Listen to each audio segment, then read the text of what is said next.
नमस्कार, शाम के 7 बज रहे मैं हूं आपके साथ मानसा मलिक और इस वक्त की सबसे बड़ी खबर। देश भर में एक बार फिर 2 हफ्ते के लिए बढ़ाया गया है लॉकडाउन।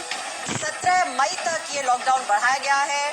लॉकडाउन 2.0 3 मई तक था और अब 2 हफ्ते के लिए इसे बढ़ा दिया गया है, यानी कि 3 मई से आगे बढ़कर अब 17 मई तक ये लॉकडाउन 3.0।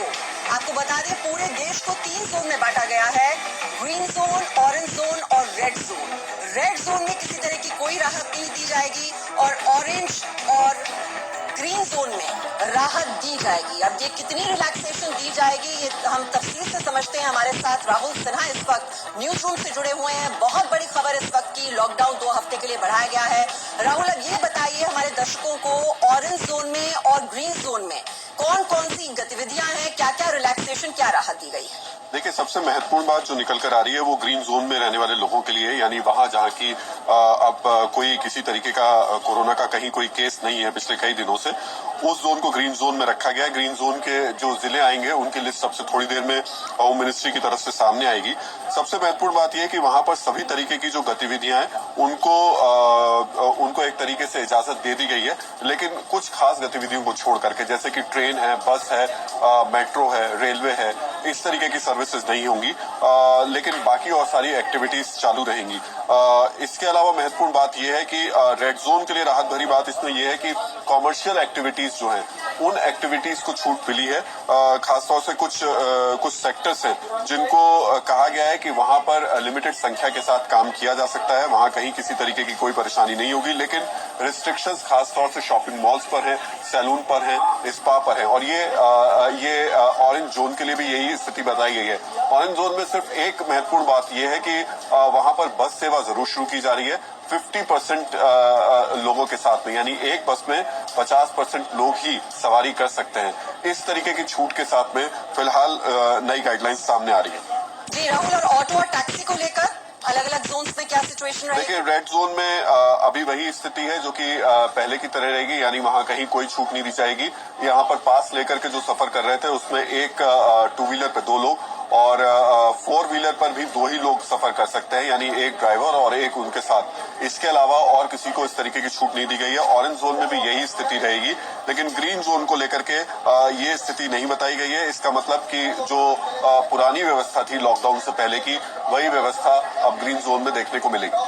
जी, स्कूल, कॉलेज, शिक्षण संस्थान ये सभी जोन में बंद रहेंगे। ये सभी जोन में 17 मई तक पूरी तरीके से बंद रहेंगे। 17 मई तक अब एक बार फिर से मैं बता देता हूँ, हवाई सेवाएं पूरी तरीके से बंद रहेंगी, रेल सेवा बंद रहेगी, मेट्रो सेवा बंद रहेगी, स्कूल कॉलेज जो इंस्टीट्यूशनल एरियाज हैं वो सब बंद रहेंगे। जी, तो कुल मिलाकर हवाई सेवा, रेल सेवा, मेट्रो सेवा ये हर जोन में 17 मई तक बंद रहेगी। साथ ही शिक्षण संस्थानों की बात की जाए, स्कूल, कॉलेज ये हर जोन में 17 मई तक बंद रहेंगे। इसके अलावा जो शॉपिंग मॉल्स हैं या फिर सैलून्स हैं, बार्बर शॉप्स हैं, ये भी सभी जोन्स में बंद रहेंगी। लेकिन जैसे राहुल बता रहे हैं कि जो बसेस हैं वो अगर हम ग्रीन जोन की बात करते हैं तो वहां पर 50% सवारी के साथ बसों को इजाजत होगी और जो टैक्सी हैं उसको लेकर अलग अलग रूल्स हैं। और बाइक पर अगर कोई जाना चाहता है राहुल, उसको लेकर भी कोई नए नियम बनाए गए? देखिए, 2 व्हीलर्स के लिए 1+1 की पॉलिसी इस गाइडलाइंस में बताई जा रही है और ये रेड जोन के लिए भी रखी गई है, ये ऑरेंज जोन के लिए भी रखी गई है। रेड जोन में जो 4 पहिया वाहन है यानी कि 4 व्हीलर्स हैं, उनके लिए भी उसमें सिर्फ 2 ही लोग बैठ सकते हैं, तो ये महत्वपूर्ण बात है। लेकिन यहाँ हमें एक चीज भी बतानी होगी कि केंद्र सरकार ने खासतौर से जो स्टूडेंट्स हैं, लेबर क्लास है या तीर्थ यात्री हैं या वो लोग जो कि लॉकडाउन से इधर उधर कहीं फंस गए थे, उनके लिए ट्रेन की व्यवस्थाएं जरूर शुरू की है। आज 6 ट्रेन यहाँ से निकल रही है, कल पहली ट्रेन निकली थी तेलंगाना से, आज 6 ट्रेन और निकल रही है। तो एक व्यवस्था ये जरूर पैरेलल खड़ी की गई है कि वो लोग जो कि लॉकडाउन की वजह से कहीं ना कहीं फंस गए थे, उन लोगों को उनके घरों तक पहुंचाया जाए। इसके लिए स्पेशल ट्रेन सर्विसेज शुरू हुई है। अलग अलग जो स्टेट्स हैं, उनके डिस्ट्रिक्ट्स हैं, वो एक बाकायदा लिस्ट तैयार कर रहे हैं। जैसे गौतम बुद्ध नगर में यहाँ पर ही एक बाकायदा एक लिंक दिया जा रहा है और उसमें बताया जा रहा है कि आप अपने फॉर्म डिटेल भर के दीजिए कि आप कहाँ के रहने वाले हैं, कहाँ जाना चाहते हैं, और फिर उस हिसाब से मुझे लगता है एडमिनिस्ट्रेशन तैयार करेगा लिस्ट और उसके बाद उन लोगों को या तो बसेस या फिर ट्रेन सर्विस प्रोवाइड कराई जाएगी। तो चूंकि यहाँ सरकार को ये भी ध्यान रखना है कि किसी भी तरीके से उस कंटेनमेंट एरिया में या वहां पर उस तरीके संक्रमण ना फैले, क्योंकि भीड़ बढ़ सकती है इस तरीके की बातें और खबरें सुन करके। तो तो पूरी प्रॉपर प्लानिंग के साथ में ये तमाम चीजें की जा रही हैं और 17 मई तक कम से कम वो लोग जो कि इधर उधर फंस गए थे, वो स्टूडेंट्स हो, लेबर क्लास हो या फिर तीर्थयात्री हो, वो शायद घर तक पहुंच जाएंगे। लेकिन बाकी लोग 17 तारीख के बाद ही, ये भी शायद सरकार तब तय करेगी, ट्रेन के में हवाई सफर कर पाएंगे। जी, मनीष शुक्ला भी हमारे साथ ज्यादा डिटेल्स लेकर इस वक्त जुड़ चुके हैं। मनीष, कंस्ट्रक्शन एक्टिविटी हो, मैन्युफैक्चरिंग एक्टिविटी, जो फैक्ट्रीज हैं, कोल्ड स्टोरेजेस हैं, क्या उनको इजाजत दी गई है? सभी जोन्स में क्या वो ऑपरेट कर सकते हैं? देखिए मीमांसा, इस गाइडलाइन को लेकर के जो नया लॉकडाउन 3 आया उसको लेकर के हमने और बातें की है, सरकार से समझने की कोशिश की है। देखिए यहाँ पे जैसे राहुल जी बता रहे थे बिल्कुल वही स्थिति है, लेकिन यहाँ थोड़ा सा और हम बताना चाहेंगे कि जो रेड जोन है, जो हम हॉटस्पॉट एरिया की बात कर रहे हैं, जो कंटामिनेटेड एरिया है, वहां के लिए थोड़ी राहत की जरूर बात आ रही है।